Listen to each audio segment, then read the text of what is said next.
Today is Wednesday. Tonight is the first night of Sukkot, and we'll go over some of the halachot that have to do with eating in the sukkah. So tonight, we do the kiddush. We should wait until it's night to do the kiddush. If you did the kiddush early for some reason before it got dark, you have to make sure that you eat at least 30 grams of bread after it gets dark. But typically we do the kiddush after it gets dark.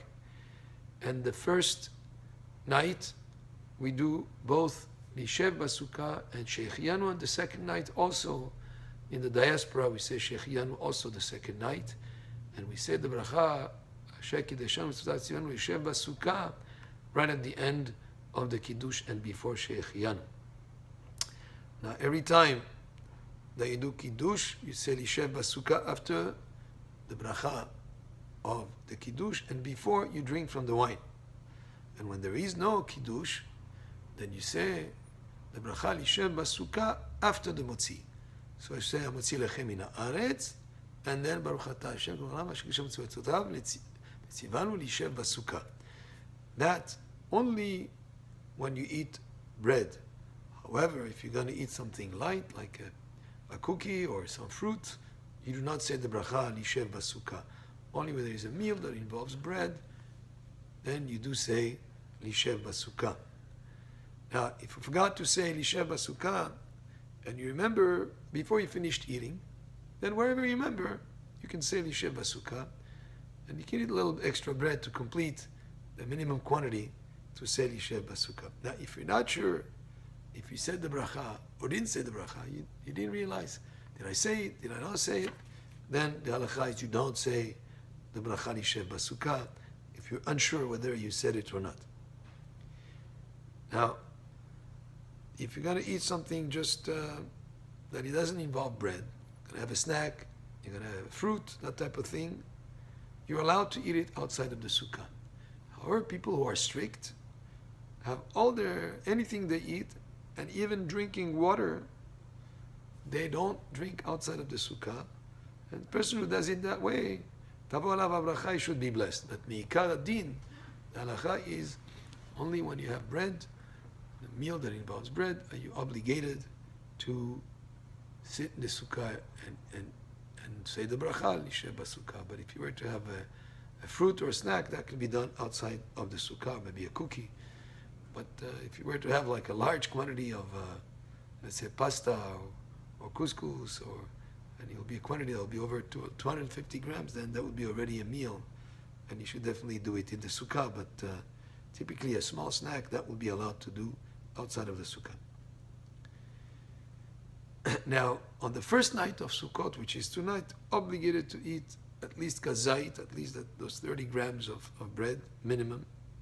And this is an obligation from the Torah. The rest of the days, if we do not eat the bread, then you have the obligation to sit in the sukkah, then it's okay. But the first night is an obligation to have that quantity of bread and to sit in the sukkah. And it's better even to eat kabetza, which would be 58 grams in the sukkah.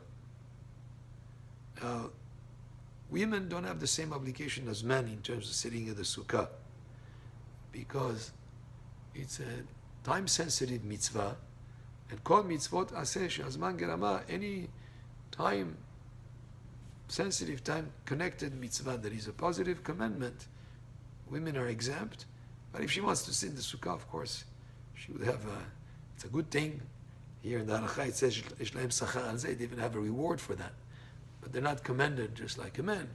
So if for some reason a family had a smaller sukkah, they were not able to have a large enough sukkah, then definitely the men will have the preference to sit inside the sukkah because they have the obligation, min Torah. We have a custom also to put in the sukkah a beautiful chair, nicely maybe covered with a nice cloth, or something like they do for Kisei Eliyahu. And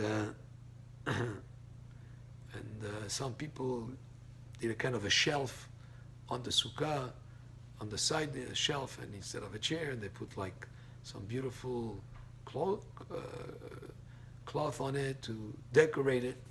And this chair is dedicated for the 7 spiritual guests that come in the sukkah. And these are Abraham, Yitzchak, Yaakov, Moshe, Aaron, Yosef, and David. And each one of the days, there's one guest of honor and the others also join in.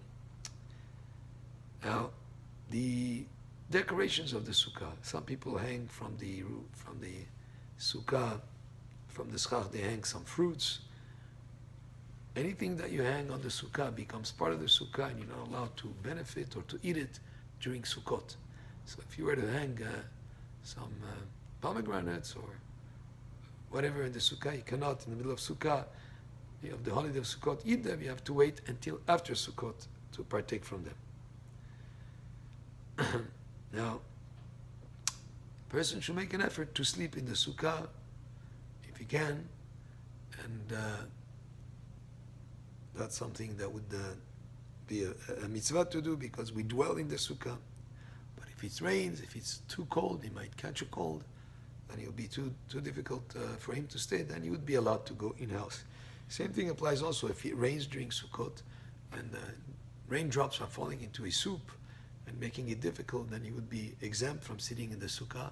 He can go back in, and if, let's say, the rain stops and he wants to go back in the sukkah, that's okay.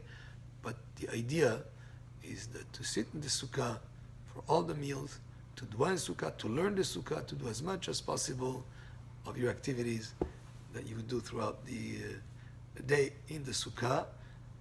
But the obligation is when you eat a meal with bread, that's when you're obligated to sit in the sukkah and to say the bracha, lishev b'sukkah.